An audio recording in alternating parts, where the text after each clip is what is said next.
My two favorite things are building in Minecraft and diving into wild Reddit stories that make me question humanity. So, why not do both? I found some unbelievable Reddit posts about family drama, and I'm gonna read them while we kick off a brand new Minecraft world together. Okay, alright, we've got a bit of a serious one, some chaotic family drama going on here. I skimmed over this one. I think it seems pretty good. We'll see how it goes. My family drama experiences can be summed up in two words: my mother. Here's one story. My mother was a single mom, had various boyfriends, one husband, hanging around, drug addict, alcoholic, all that exciting stuff. When I was 13, we were living in a room in this house way out in the desert. My older sister was 16 and had already moved in with friends. I'm not sure why, but for some reason, we had to leave the place we lived in prior, so my mom rented us this room to share, with most of our stuff in storage. I didn't know the man we lived with. I think his name was Mike, but I could be wrong. My mom pretty much just came up to me one day and said, "We're moving," and that was that. Anyway, after we had been there about a week or so, I was at home one day, and my mom was laying on the couch in our room, and she seemed to be slipping in and out of consciousness. I kept trying to wake her up, but she was completely out of it, so I went to go call an ambulance. We didn't have a phone in our room, so I went to the living room to use the phone. Mike was on the phone, so I asked if I could use the phone. There was an emergency. My mom was sick and I need to call an ambulance. He ignored me at first and then got annoyed with me, wouldn't let me use the phone. Wow, that would completely make me feel powerless. Imagine being in that situation and not being able to use the phone to call for help when your loved one needs it. I hate Mike already. Let's continue. So I took off on foot down to the nearest grocery store, probably the equivalent of several city blocks, and used the payphone. By this time, I was so panicked that I couldn't even remember the address, so I called a friend of my mom's and she said she would call an ambulance. She said to stay there and wait and she would pick me up. By the time she came to pick me up, the ambulance had already come to take my mom to the hospital. I went with her to her house thinking that once my mom got out of the hospital, she would come and get me. Well, she didn't. She left the hospital against medical advice and, to my knowledge, did not contact her friend. To this day, I honestly don't know what was wrong with her. She has said it was a drug overdose, Valium mixed with alcohol, no doubt, and then other times she said she had a stroke. She lies all the time and she's crazier than a loon, so I'm sure I'll never know the truth. After a couple of weeks, with still no word from my mom's friend told me that I could no longer stay with her. I had to find another place to live. I called my sister to see if I could stay with her, but her friend's mom said no. She already had 2 kids and plus my sister, so she had no room for me. Like, what do you do in a situation like this? You are 13 years old, your mom ghosted you and you're getting kicked out from, by the way, this lady is a goddess for taking care of her while her mom recovers, but now you're going to be homeless and your sister is of no help due to their family situation. This is wild.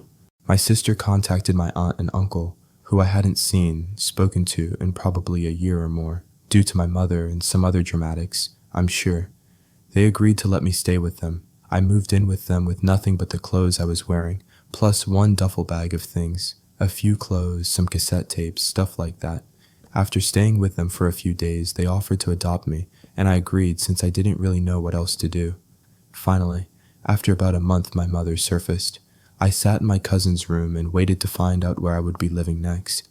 I could hear my mother and my uncle yelling at each other, and eventually my mom came into the room and started telling me to pack my shit and get in the car. We were leaving. My uncle came after her yelling, and I just sort of freaked. I ran out into the backyard to get away from them. I told my mother that I wanted to stay there, and when she had a job and a new place to live, I would come live with her. In my 13-year-old, emotional, freaked out state that seemed like the most logical solution. This sparked much dramatics. My mother accusing me of abandoning her, saying things like, "I've never been good enough for you," etc., etc., basically acting like she was the victim and I was a horrible person for abandoning her in her time of need. Finally, she gave me an ultimatum: either go with her now or never see her again. I chose to stay. I really figured she was bluffing. Eventually she left and I didn't hear from her for a really long time. I started thinking that perhaps she was serious and that I would never see her again. Then I got a letter from her when I was about 15 years old. It was about 4 to 5 pages long and it was all about how she forgave me for abandoning her. I tore it up and threw it away. Man, this mom really said, I'm the main character and the victim. Like, Imagine overdosing, vanishing for weeks, then coming back like, by the way, I forgive you for my chaos. Honestly, props to 13-year-old you for having more emotional maturity than 90% of Reddit. And I wish you her the best. Let's move on to the next situation here. I think I found another interesting one here. It's about the user's auntie. Here goes. My aunt was married several times, 5 or 6, I think. One of her husbands was a man we'll call George. During that marriage, her kids lived with her, and her daughter Chrissy got along really well with George. That is, until my aunt came home one day and found them together. Yeah. Imagine walking in on your partner being unfaithful, already bad enough, but then realizing it's with someone in your own family. That's a whole new level of what is happening right now. Chrissy ended up having a child with George. My aunt divorced him, and somehow Chrissy and George got married afterward. Eventually, she divorced him too, because of course she did, but the plot thickens. A few years later, my aunt started seeing her second cousin, who was still married at the time, and to make things even messier, they were being super affectionate at his wife's funeral. His own sister had to step in and tell them to calm down, in front of everyone. And here's the wildest part, that relationship actually lasted. They've been married for over 30 years. Man, this family tree didn't just branch, it looped back around like an Uno reverse card. My aunt basically said, if it's complicated, sign me up. And the fact that her longest relationship started at a funeral, that's not just red flags, that's the whole flag parade. Okay, third story. This one is titled AMI the AH for refusing to get any more involved in my husband's weird family drama. This one sounds pretty interesting already. Let's have a look, shall we? Alright, yes. I know technically I married into the family drama, but I'll explain the whole story. So my husband, 28, has a younger half-brother, 17. They share a mom, but different dads. Because of this, my husband has always said he loves his little brother a lot, but never really felt like they were real brothers. Especially being that my husband has an older brother, 30, and another younger brother, 25, who are his full brothers and obviously all very close in age. Anyway, so recently my mother-in-law asked if his little brother, the 17-year-old, we can call him C, fake initial don't worry, could come to our house every once in a while after school. This is because C shares a car with yet another sibling, his half-sister, I guess, his dad's and another woman. And he doesn't always have a way home from school because he refuses to take the bus like any 17-year-old with license. My husband's and I's house is only about a 15-minute walk from the high school. C's sister, who he shares the car with, is allowed have it Tuesday and Thursday for cheerleading practice so that she can get home after practice when it's late. She's only 16, so this makes sense. Zeki drives her home with the car every other day. So basically, C needed somewhere to stay while his mom or dad or sister could pick him up on Tuesday and Thursday. My husband was hesitant because he's not close at all with C, but I told him what's the harm in saying yes and getting to know his own brother a little more. So he reluctantly agreed. So this has been going on since school started, which is about August. I actually have taken a liking to C. He's a little bit nerdy and maybe a little weird for a kid, but he's super sweet. And honestly, I think a lot of teenagers are weird. He was shy at first, but he's really opened up. I can tell he's trying hard to find common things with my husband, who can be a jerk sometimes and is a typical man's man, so they are finding it hard. They just don't share interests. But me and C have gotten along well, and while I don't really have an interest in video games or the celebrities he likes, I pretend to, because he's 17. He just wants someone to be excited about the things he likes too. Well, about 2 weeks ago, my mother-in-law called me and asked me how my husband is enjoying the time with C. I said we were having fun, and she told me that C told her he feels like my husband doesn't like him. That broke my heart, and she basically asked me to talk to my husband about it, so I did. Well, that opened a can of worms. My husband decided to go off on me and basically accuse this 17-year-old kid of liking me, as in having a crush on me, and him being mad over it. I was so confused and so, flabbergasted. I told my husband he was acting crazy. The following Tuesday and Thursday, he was such a dick to C, I couldn't believe it. He called him names, literally. They had an argument, which is frankly embarrassing of my 28-year-old grown man husband to be arguing with a teenager. C stormed out in 17-year-old fashion. I called my mother-in-law to warn her of this, and she didn't sound surprised at all. She basically admitted she concocted this whole plan in hopes that my husband could rub off on C a little bit. She seems to think he's weird and struggling socially because of it. Right then and there I checked out. Like, nope, I'm not dealing with this weird situation anymore. And somehow, I am the bad guy. My husband is mad at me for getting involved.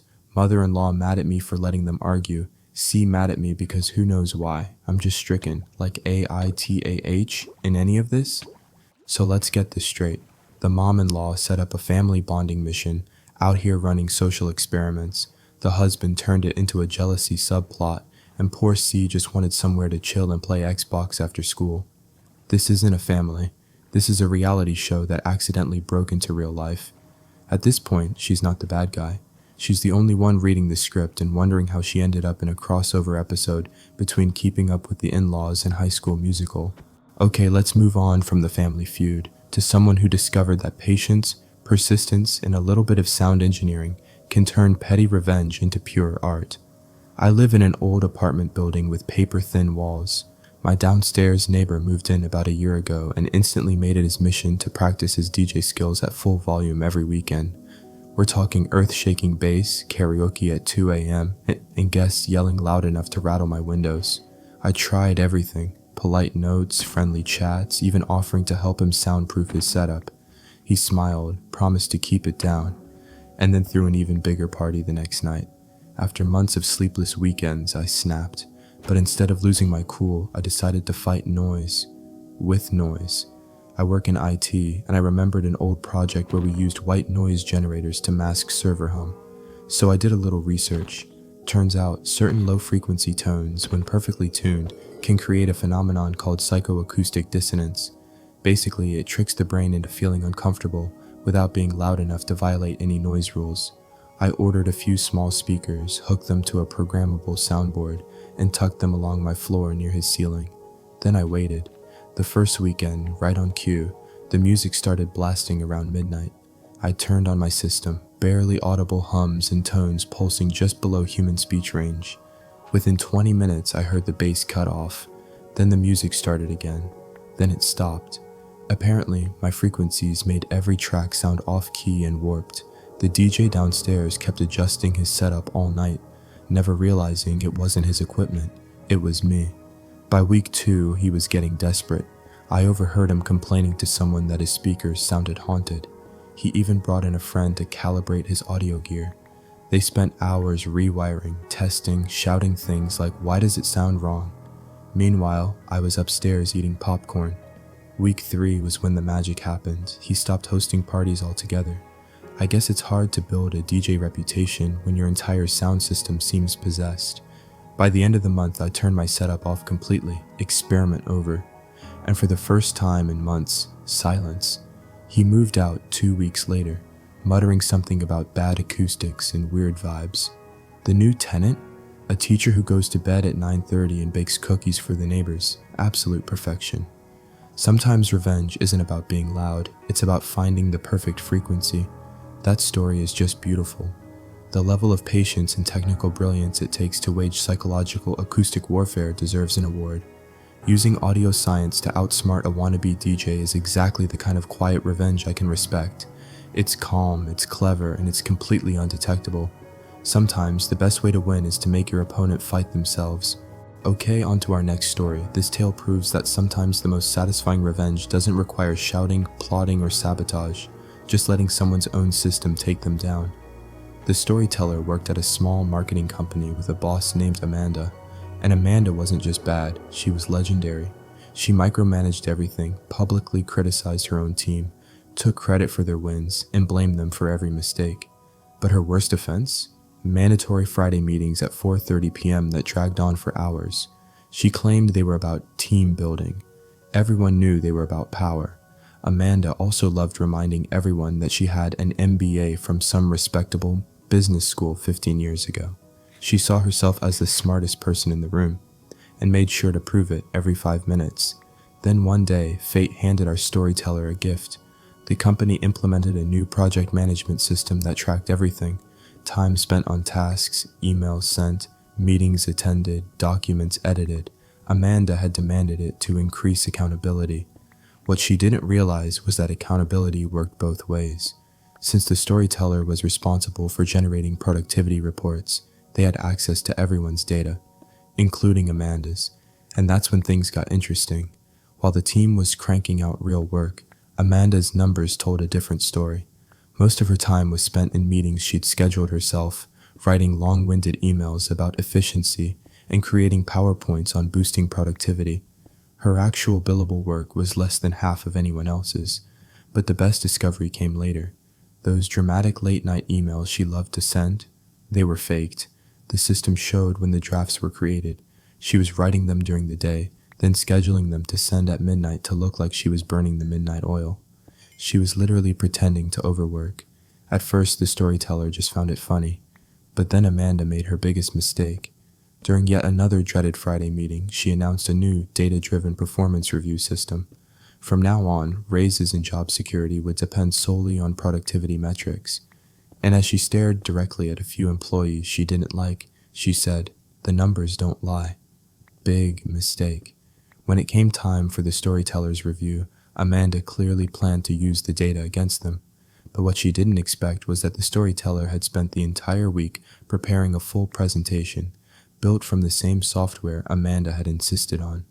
They walked into that meeting armed with 6 months of data, productivity charts, billable hours, client satisfaction scores, and efficiency reports. Slide after slide, Amanda's name sat dead last in every category, and then came the final blow, a chart exposing her scheduled emails and fake work hours. HR started taking notes. Amanda went silent. The storyteller even calculated the cost of her constant meetings, around $40,000 in lost productivity per quarter. By the time the presentation ended, you could hear a pin drop. HR told Amanda they'd need to review the data before making any decisions. Within 2 weeks, she was placed on administrative leave, then fired for mismanagement. The company promoted someone else, implemented fair meeting policies, and even gave the team raises. Amanda had built an entire system to expose lazy employees, and ended up proving that she was the laziest one there. Now, that is poetic justice at its finest. Amanda really said, "Let's make everything measurable," and then accidentally speed ran her own termination. She spent 6 months trying to prove she was the hardest worker. Meanwhile, her computer was quietly building a PowerPoint presentation labeled "Reasons Amanda Shouldn't Have a Job." Scheduling fake late-night emails? That's not dedication, that's digital cosplay. And the fact that she gave her team the exact tools they needed to expose her? Chef's kiss. Absolute corporate karma. Sometimes karma doesn't need help, it just needs data. Alright, let's move on from Amanda and on to our next story that proves messing with other people's food is a gamble. Especially when the people you're messing with know their way around a professional kitchen. A storyteller worked as a line cook at a busy, high-end restaurant. There was a server named Anthony who thought he was untouchable because he tipped well and drove a nice car. Problem was, Anthony had this gross habit of sampling customers' plates before they got to the table. Not a little nibble here and there. Full bites of steaks, spoonfuls of appetizers, even sips of wine. The kitchen complained to management more than once, but he was a top earner and somehow convinced the manager that the cooks were just jealous. He would brag about it, saying customers never noticed and that food safety was being blown way out of proportion. Things got personal when Anthony started targeting the storyteller's station, the salads, cold apps, and desserts. He'd snag the imported olives from antipasto plates, scoop pâté with his hands, and dip spoons right into sauces the cook had painstakingly finished. When confronted, he shrugged and called it quality control, reminding the cook that servers bring in tips and that cooks should be grateful. The last straw came one frantic Saturday night when the storyteller watched Anthony take a massive bite out of an expensive steak ordered for an anniversary table. Those people had paid top dollar for a special meal, and Anthony had just contaminated it. That was it. The cook decided to fight back, but not with violence or anything illegal, with kitchencraft and petty creativity. He learned Anthony's routine. The server always swung by around 7 during the dinner rush to grab whatever looked best. So the cook started preparing decoy items, dishes that looked perfect but were designed to be deeply unpleasant to anyone who stole them.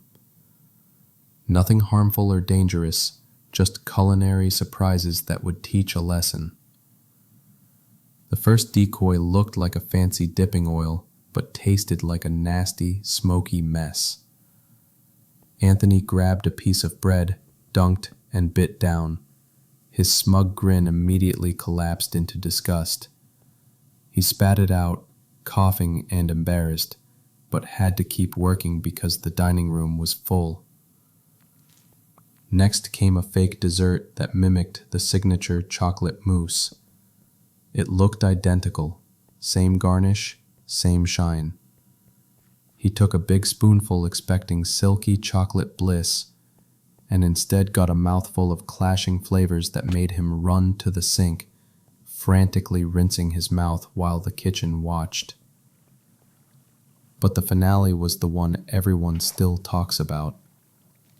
The cook knew Anthony loved their house-made ice cream, a specialty item made in small batches. So he prepared a scoop that looked perfect but was infused with an extreme heat element used sparingly in molecular cuisine. As Anthony took that cold, innocent-looking bite, the heat hit once the ice cream melted. The reaction was immediate. Eyes watering, gasping for breath, running around the kitchen trying to find milk, bread, anything to calm his mouth. He spent the next half hour in the employee bathroom, miserable and sorry. Anthony missed the rest of his shift and called in sick the next day. After that, he stopped stealing food, stopped hassling the cooks, and mostly kept his head down. He never filed a complaint, because admitting he was the one taking bites would mean admitting he'd been stealing from customers. Within a few weeks, he put in his notice and left. The new server who replaced him was professional, respectful, and didn't touch anything that wasn't meant for a guest. Sometimes you don't need drama to teach someone a lesson. Just a little kitchen ingenuity. And in this case, the cooks won. The thief learned the hard way that you don't mess with people who have access to their workplace's tools and ingredients. Anthony found out the hard way that the kitchen isn't a buffet. It's a battlefield. Dude thought he was tasting success, but got served a scoop of karma instead. 5 stars for presentation, 0 for self-awareness. Alright, on to our next story that is a little bit embarrassing for Olivia, but satisfying for us listeners. So my roommate Olivia thought she was a master manipulator, someone who could make problems, play the victim, and turn everyone else into the bad guy. At first, when we moved in together, she seemed considerate. She left little thank you notes when I cleaned the kitchen, offered to pick up groceries sometimes, and always asked before having friends over. I thought I'd lucked out. 2 months in, Olivia's routine started to show. She'd eat my food and then look genuinely confused when I asked about it, like she couldn't remember finishing my leftovers or drinking my milk. When I got upset, she would tear up, claim she'd been stressed and promised to replace everything, and then never did. She also began borrowing my clothes without asking. I'd come home to my favorite sweater on her floor, or my jeans returned with mysterious stains. When confronted, she'd act shocked and say she thought I'd told her she could borrow them. Apologies, tears, then the same behavior the next week. Then she started dating a guy named Trevor, and suddenly he was at our apartment all the time, showering, eating, and treating our place like his second home. When I brought up that he wasn't part of our roommate agreement, Olivia broke down and accused me of sabotaging her first healthy relationship in years. She called her mom while I was in the room and sobbed about how mean I was being. Olivia painted me as controlling and jealous. Her mom actually called later to lecture me about being more supportive. Things escalated. Olivia would cook elaborate meals with Trevor, leave the sink piled with dishes for days, and act confused when I asked her to clean up. She'd blame me for messes she'd made or say she thought I had used the items too. The final straw was when I discovered she'd been going through my mail and packages, opening things addressed to me, using my products, and then resealing the boxes so it looked untouched. When I caught her with a skincare product I'd ordered, she claimed she thought it was hers and had been delivered to the wrong room. That's when I decided to document everything and beat Olivia at her own game. I set up a small security camera in the shared areas, fully legal and not pointed at any private spaces, and told her it was for general security after some break-ins in the building. She seemed fine with it. The footage captured everything. Olivia eating my food, rifling through packages, borrowing clothes without permission, and even snooping through personal items when she thought I wasn't home. It also caught her rehearsing the innocent, surprised act in the mirror before confronting me. I started keeping meticulous records, photos of my food before and after her raids, screenshots of online orders and delivery confirmations, receipts for household purchases, and a spreadsheet tracking incidents with dates and times. I even recorded our conversations with a voice memo app whenever Olivia came to talk about apartment issues. The recordings captured her admitting things in private, then denying the same things later, and practicing lines she would use to manipulate others. After 2 months of documentation, I had everything I needed. Olivia's manipulation peaked when she threw a party while I was out of town and told everyone it was her apartment and that I was only staying there temporarily. I came home to rearranged furniture, my photos taken down, and signs of a huge party I hadn't consented to.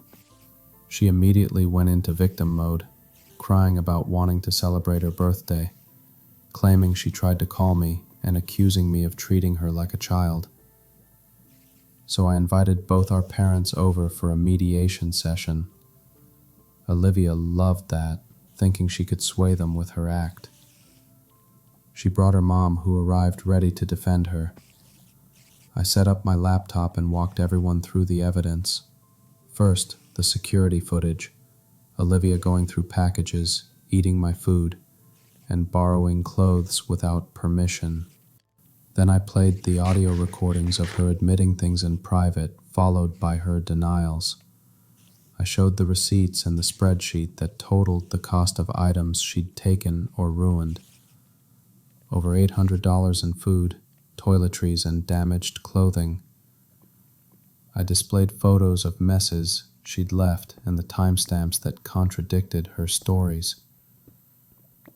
The mic drop moment was the footage of Olivia rehearsing her victim routine in front of the mirror, practicing crying, testing facial expressions, and working on lines she later used to manipulate others. The room went silent.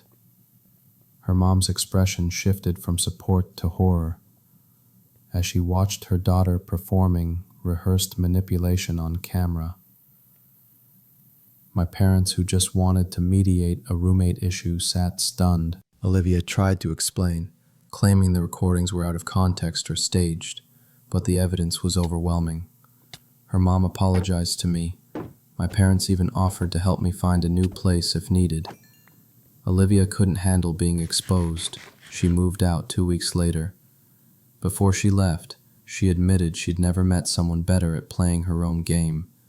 But she couldn't play it anymore once the truth was on display. The new roommate I found is honest, respectful, and actually pitches in around the apartment. Sometimes the best way to deal with a manipulator is to out-document them with the truth.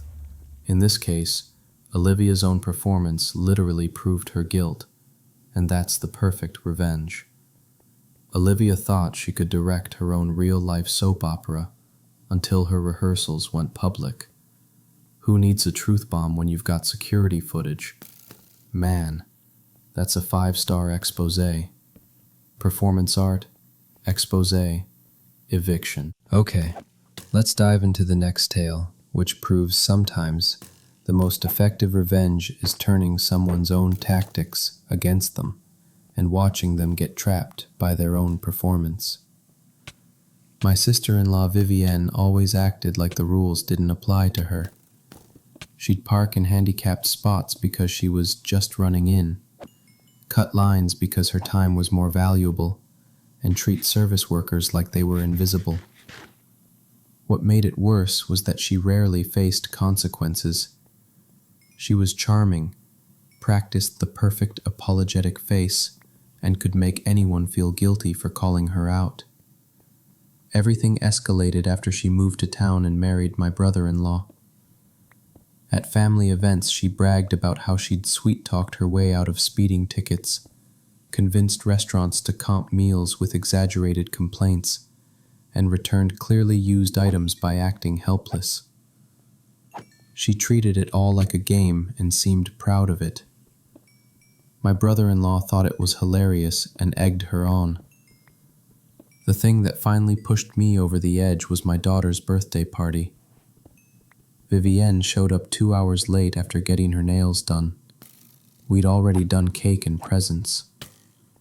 My daughter was disappointed, and instead of owning it, Vivienne launched into a story about how the salon messed up her appointment. Then she demanded we redo the cake cutting so she could get the perfect photos for social media. She even convinced my mother-in-law to pressure me into relighting the candles so Vivienne could get her content. My 7-year-old had to fake excitement for a second round of cake because Aunt Vivienne needed pictures. That was when I decided she needed a taste of her own medicine. I studied her tactics.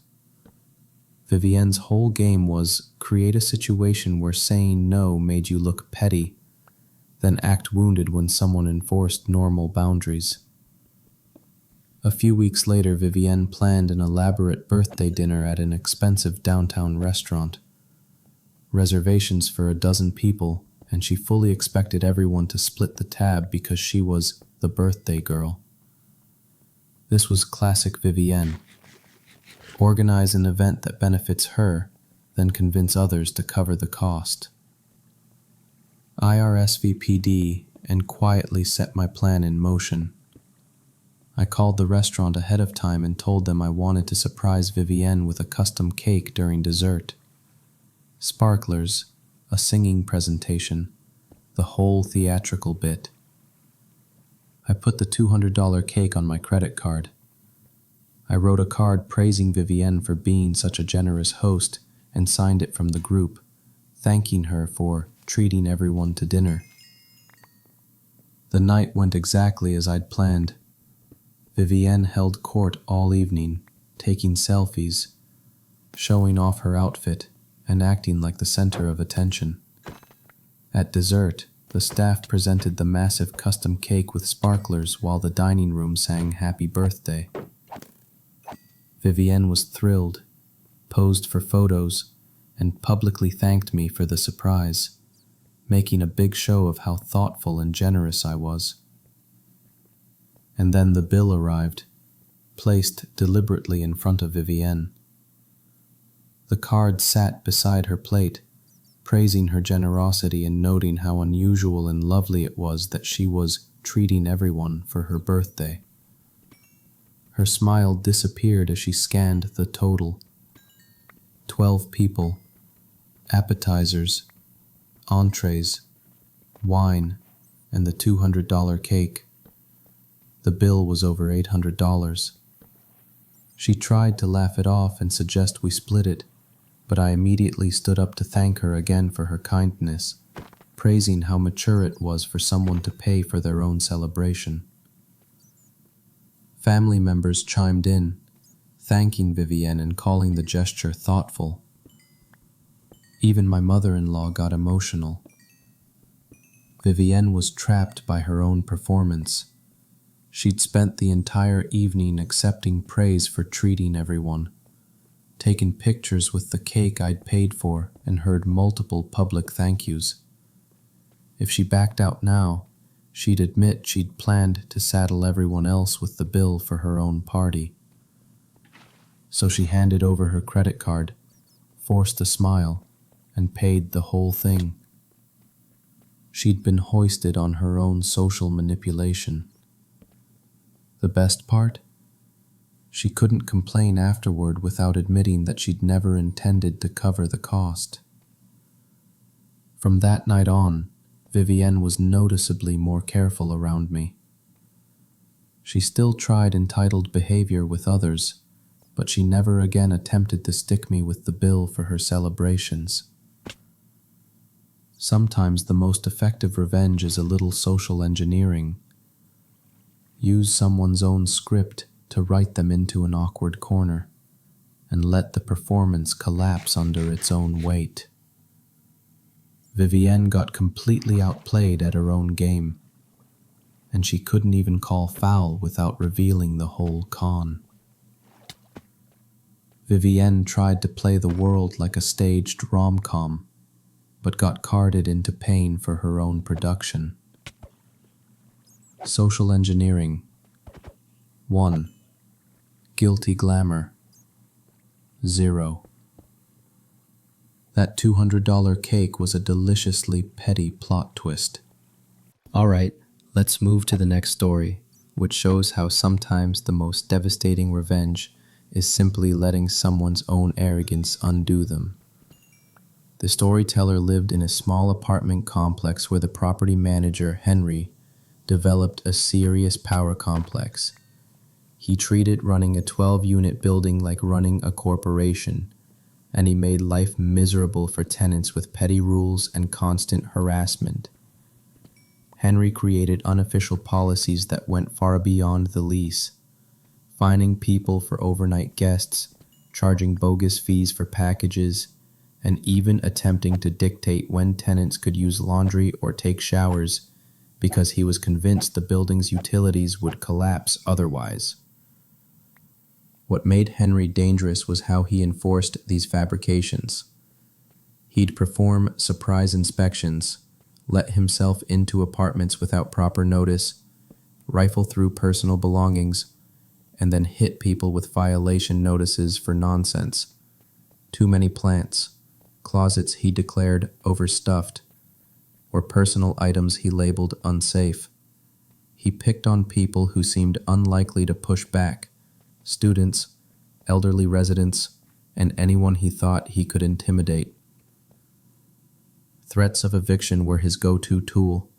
The situation escalated when Henry singled out the storyteller, claiming the apartment was too cluttered and demanding half the furniture be removed for safety reasons.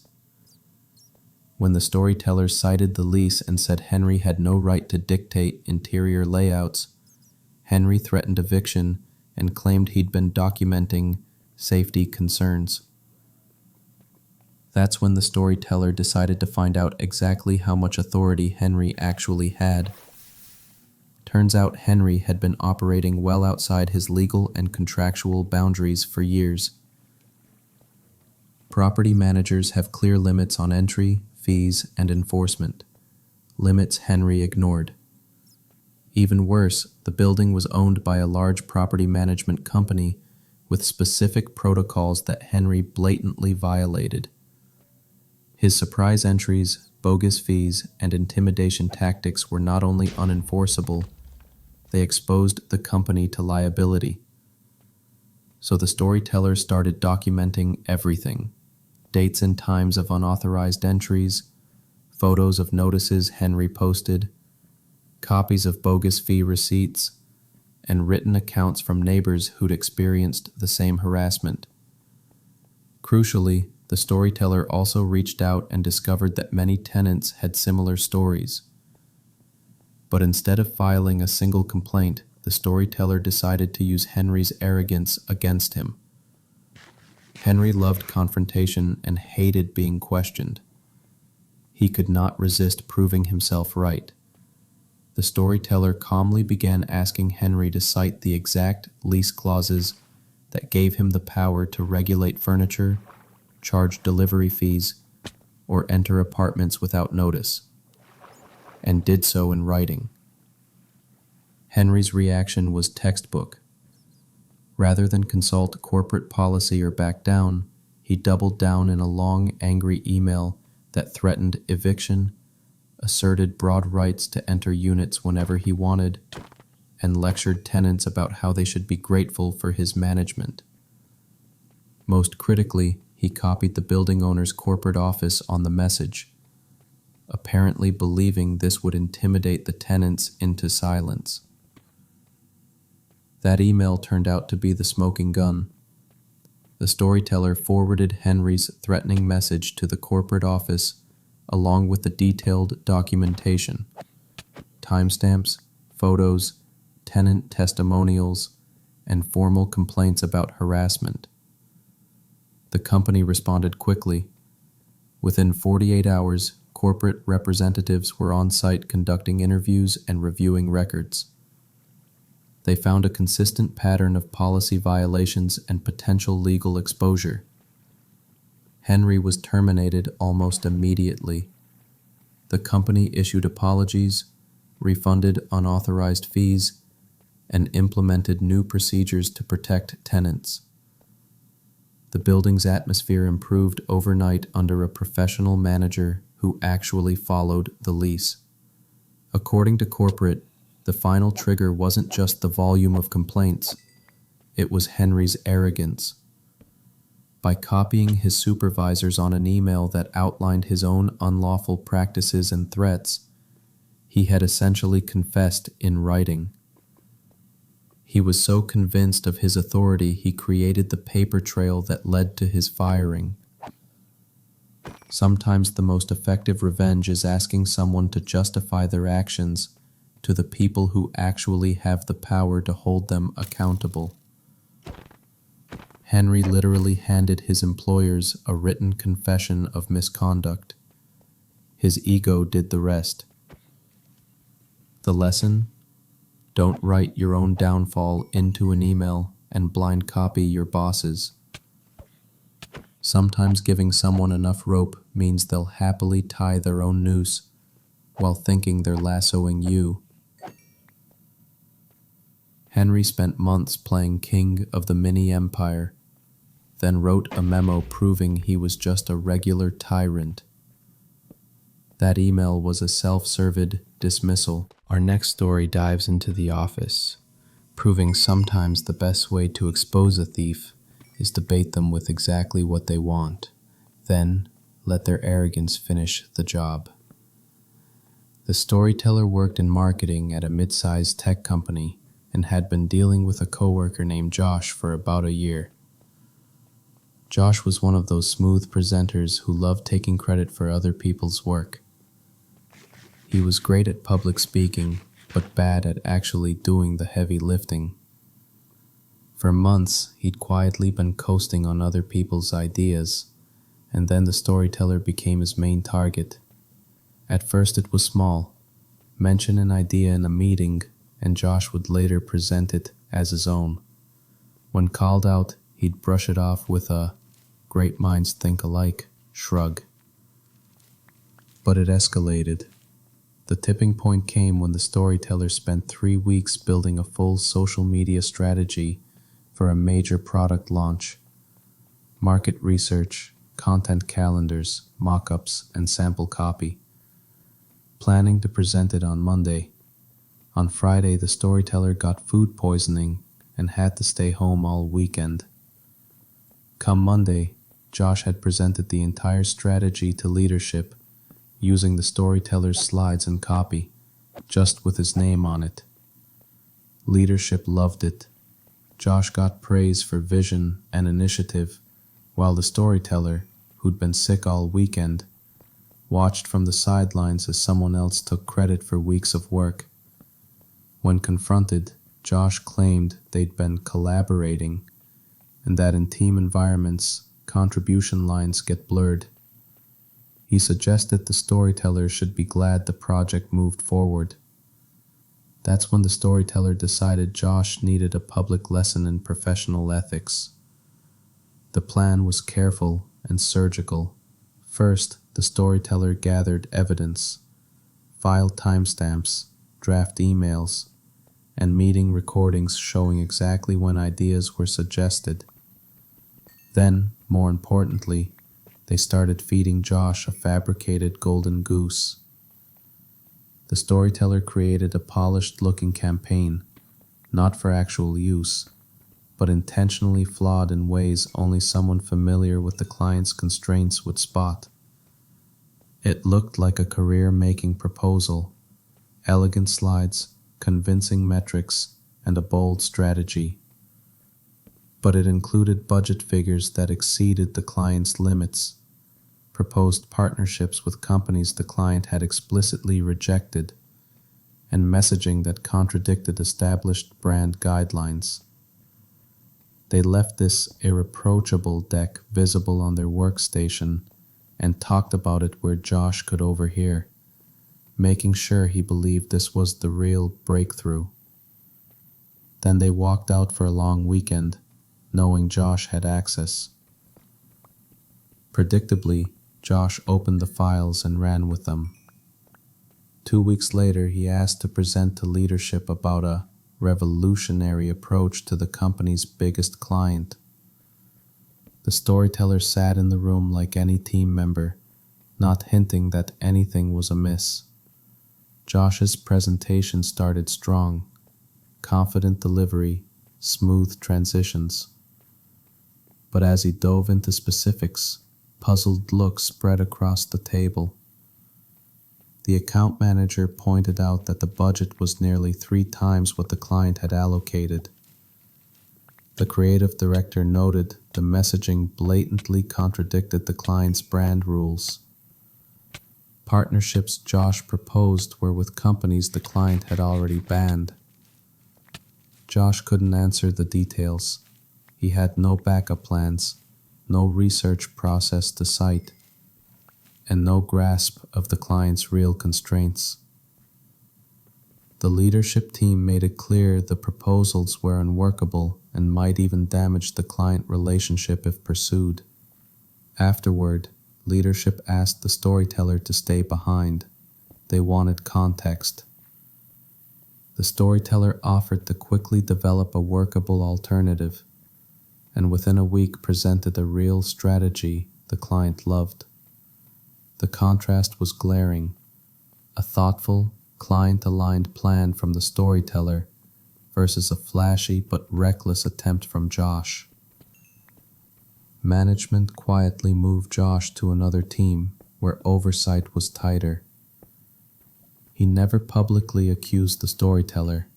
Doing so would have meant admitting he'd presented someone else's work, but it was obvious he suspected he'd been set up. The incident raised questions about his judgment and integrity. Meanwhile, the storyteller's quick, effective alternative showcased the real strategic thinking the company needed. A few months later, the storyteller was promoted. Josh left the company about 6 months after the fiasco. The beauty of the whole thing was the trap itself. Make the bait look irresistible, then let someone steal it and watch them drown in the consequences of their own theft. Sometimes the smartest move is to build something so obviously desirable that the person who takes it can't possibly manage it. Josh stole a masterpiece and delivered a cardboard cutout. He presented a dragon he couldn't ride and got burned. Who knew intellectual property could be a trap? Alright, let's dive into our next story, which shows what happens when someone mistakes generosity for a bottomless resource and learns that kindness comes with boundaries. I used to be the kind of person who'd do anything to help others. Friends said I was too generous for my own good, but I genuinely liked making people's lives easier. That worked fine until I met Vanessa, who taught me that some people don't see kindness as a gift. They see it as an opportunity. Vanessa and I met at the coffee shop I went to every morning. She was going through a tough time after her divorce, struggling with bills, working part-time, taking night classes. I felt bad for her and started leaving bigger tips, bringing her lunch, even giving her rides when her car broke down. Over time, we became friends. Vanessa was funny, grateful, and always told me how much my help meant to her. When she mentioned falling behind on rent, I loaned her money. When her laptop died, I lent her mine for 2 weeks. When she needed clothes for interviews, I took her shopping and covered it. She always promised she'd pay me back or return the favor when she was stable, and I believed her. But the requests kept growing. What started as small favors became a constant stream of emergencies. She'd text late at night asking for money, rides, or help with yet another crisis. When she finally graduated and got a decent job, I expected things to calm down, but they didn't. They got worse. Suddenly, she forgot her wallet at dinner, needed help with deposits and car repairs, or wanted me to do design work for her side hustle for free. Every time she had a reason why this was just temporary. The breaking point came when she asked to crash at my place for a few days while waiting on her new apartment. A few days turned into 3 weeks. She treated my house like a hotel, inviting friends over, leaving messes, using my car without asking. When I finally told her she needed to move out, she acted shocked.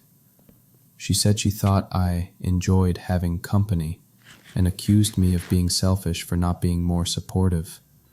She guilt-tripped me, saying she thought I was different from everyone else, that I was abandoning her when she needed me most. That's when it hit me. Vanessa didn't see me as a friend. She saw me as a resource. Every apology, every thank you, was just maintenance to keep the benefits flowing. When I gave her a week's deadline to move out, she tried one last manipulation. She left a note saying she was disappointed to learn what kind of person I really was, and that I'd chosen money over friendship. It was classic guilt-tripping, wrapped in fake moral outrage. A few weeks later, I ran into one of her old co-workers.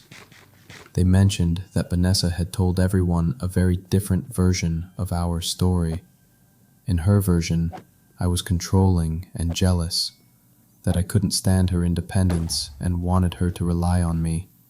The co-worker also revealed that Vanessa had done this exact routine before: find kind people, escalate her emergencies, drain their generosity, and move on when they finally said no. Looking back, I realized how calculated she'd been. She'd shared just enough vulnerability to hook sympathy, then present every new crisis as urgent. She made me feel special, like I was the only one who truly understood her, which made it harder to say no. I learned that real friendship is built on respect, not transactions. Being kind doesn't mean being an open wallet. People who get angry when you set boundaries aren't friends, they're takers. Vanessa taught me that some people confuse kindness with weakness, but even the most patient person has limits, and when those limits show up, manipulators act like victims. But the truth is, boundaries are the only way to protect generosity from being exploited. Vanessa really turned helping a friend into a full-time job with no pay and no thanks. She tried to guilt-trip her way into free rent, but ended up getting checked out of the hotel of kindness. That's not friendship.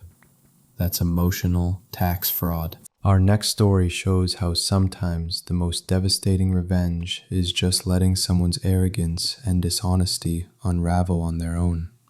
The storyteller started a small digital marketing consultancy about 2 years ago with a college friend named Alex. When they were both laid off around the same time, they decided to take a leap and build something together. For months, things seemed perfect. Alex handled sales and client relationships, while the storyteller focused on strategy and campaign execution. They split decisions 50-50 and split the work. It felt like a real partnership. Everything changed when they landed a major client, a regional restaurant chain that wanted a full digital overhaul. The contract was huge, more than all their previous work combined, and the storyteller poured themselves into the project. They built social media strategies, content calendars, mock-ups, and a detailed implementation timeline, putting in late nights and weekends to make sure it was flawless. Alex insisted on being the point person for the client, saying his relationship skills would be crucial for managing such an important account. He asked the storyteller to focus purely on strategy while he handled communications. The storyteller agreed and dove in, but the feedback Alex relayed back was strange and increasingly negative. According to Alex, the client kept questioning the storyteller's approach, saying it didn't fit the brand and requesting major revisions across the board. The storyteller revised and revised, trusting Alex's interpretation of the client's concerns because Alex was the one managing the relationship. After weeks of spinning in circles, the storyteller reached out to the client directly to clarify a few technical questions. The marketing director's response flipped the whole situation. She said they had loved the initial strategy and had approved the plan weeks ago. They expected the team to begin implementation immediately. She was genuinely puzzled by talk of major revisions. That's when it clicked. Alex had been lying. While the storyteller was rewriting material to address feedback Alex claimed the client had given, Alex had actually been presenting the storyteller's original work to the client as his own. He'd been positioning himself as the primary strategist and relegating the storyteller to an implementation role, all while privately telling the storyteller the work wasn't good enough. Digging deeper, the storyteller found the worst part. Alex had been negotiating a separate consulting arrangement with the client for ongoing strategy, a deal that would pay him directly and bypass their firm entirely. He'd been using the partnership and the storyteller's work to build a personal consulting pipeline. When confronted, Alex first denied everything. When that failed, he claimed he'd been protecting the business by managing client expectations and spinning things to make the firm look more cohesive. He argued that his relationship building added value that justified his maneuvering. The storyteller saw what needed to happen next. They gathered timestamps, draft files, emails, and recorded drafts that proved authorship of the strategies Alex was passing off as his own. They contacted the client, laid out the documentation, and explained the deception. The client was furious. They immediately terminated both the original contract and Alex's separate consulting arrangement. Their reasoning was simple. They wouldn't work with partners who misrepresented their roles and competed against each other. The storyteller didn't stop there.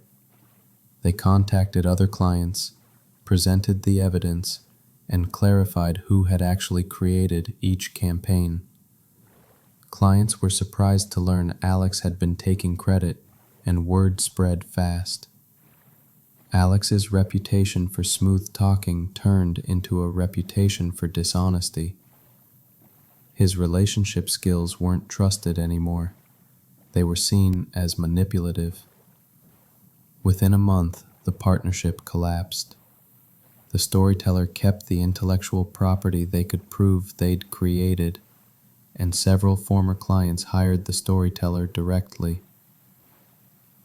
Alex tried to salvage his consulting career, but the damage to his credibility in the local business community made it nearly impossible to attract trustworthy clients. The irony was rich. Alex's attempts to build a solo practice on the back of someone else's work forced the storyteller to document everything, and that documentation became the storyteller's portfolio. The deception that was meant to elevate Alex instead destroyed him and helped the storyteller prove their value independently. Alex thought he'd play the smooth salesman and get a bonus. Instead, he delivered a paper trail named "I Stole This" directly to everyone who matters. Okay, let's move into our next story, which shows what happens when a manipulator finally meets someone who's better at their own game. My ex-girlfriend Anna thought she could manipulate anyone. For 6 months, I watched her lie to friends, family, and coworkers to get whatever she wanted. She had this flawless ability to make people feel bad for her while convincing them that helping her was their idea. Anna's specialty was spinning believable sob stories. She'd tell her boss her grandma was sick to get time off, then tell her friends her boss was cruel for not understanding. She'd borrow money from multiple people for the same fake emergency, keeping detailed notes on which lies she'd told to whom. She also knew exactly how to target people's weaknesses.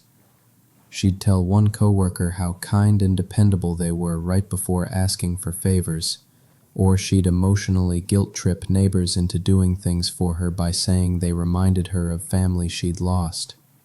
When I started calling her out on it, she'd twist it back on me, saying I was jealous or that I didn't understand how hard life was for her. The breaking point came when Anna set her sights on my friend Riley, who owned a successful catering business. I'd mentioned once that Riley was generous and often helped people get back on their feet. Anna decided he was her next target. She started bumping into Riley at places I'd mentioned he liked to go. Soon they were talking about business. Anna told him she was launching an event planning company but just needed a catering partner to handle the food for her first few client events. She made it sound like an equal business opportunity. Riley agreed to cater her first few events at cost, thinking they'd split profits later once things took off. But there were no clients, no business. Anna just wanted a free catered party for herself. She promoted it online like a legitimate launch event, complete with fake business cards, a copied website full of stock photos, and rented decor to make it look professional. Riley, believing her story, prepped high-end food for 60 guests and put his team on overtime.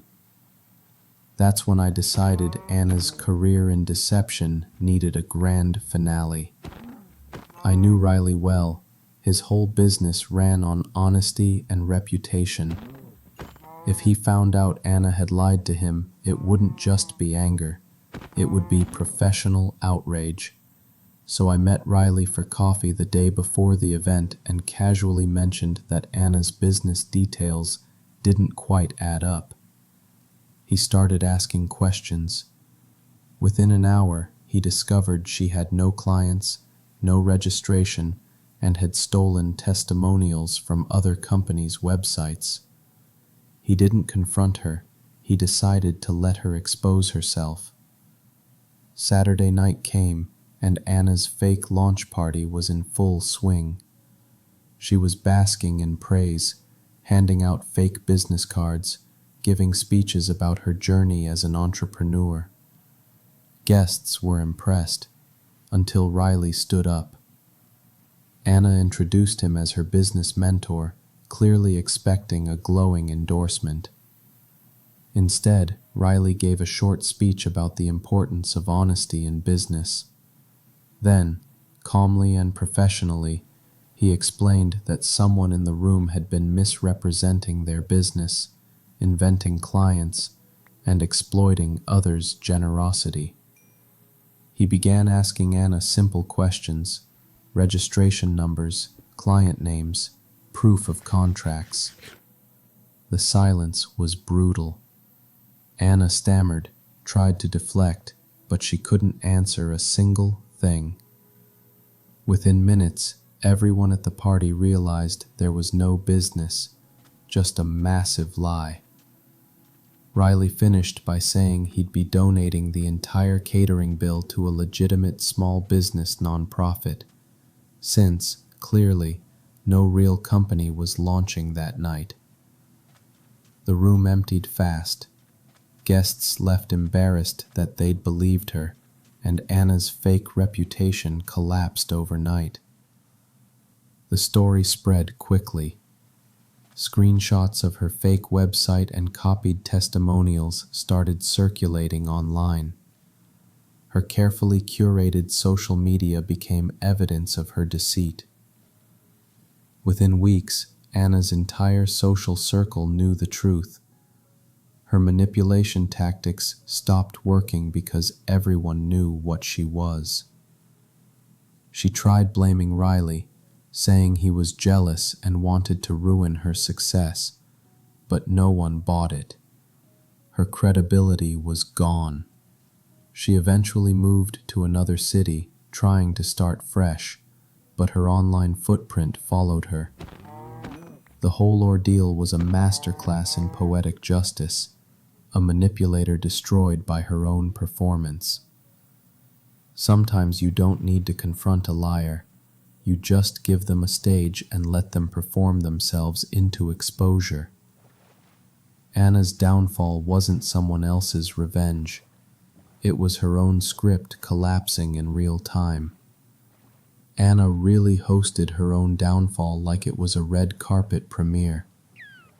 She wanted a launch party, and she got one, launching herself straight into public humiliation. Riley didn't ruin her night. He just handed her the mic. This next story comes from someone who discovered their sibling had been sabotaging their family relationships for years and decided it was time to finally expose the truth. My older brother Darcy was always known as the responsible one, while I was labeled the screw-up who couldn't get my life together. For years I believed that story, even though something about it never felt right. Darcy had the career, the marriage, the perfect life. I was still figuring things out, bouncing between jobs and trying to find direction. What I didn't realize was that Darcy was making sure I stayed the family disappointment by secretly sabotaging me behind the scenes. It started in high school. I'd get in trouble for things I swore I didn't do, breaking curfew, missing chores, saying things I didn't remember saying.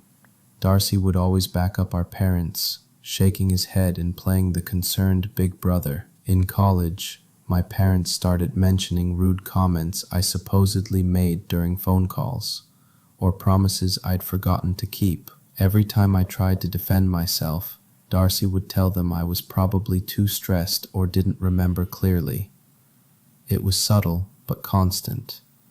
Every misunderstanding seemed to trace back to conversations Darcy had with our parents when I wasn't around. Still, I told myself I was overthinking. Until last year, when our grandfather got sick, Darcy convinced everyone that I was too unreliable to help with his care. He told them I'd said I was too busy and didn't want to deal with family drama, so they didn't ask me to help. I was hurt, but figured it was a misunderstanding. What I didn't know was that Darcy had been intercepting messages and even pretending to be me. After our grandfather passed, we found his journal. He'd written letters to family members, including one to me. In it, he said how sad he was that I never came to visit, and how hurt he felt by my phone calls full of excuses. The thing is, I never made those calls. Darcy did.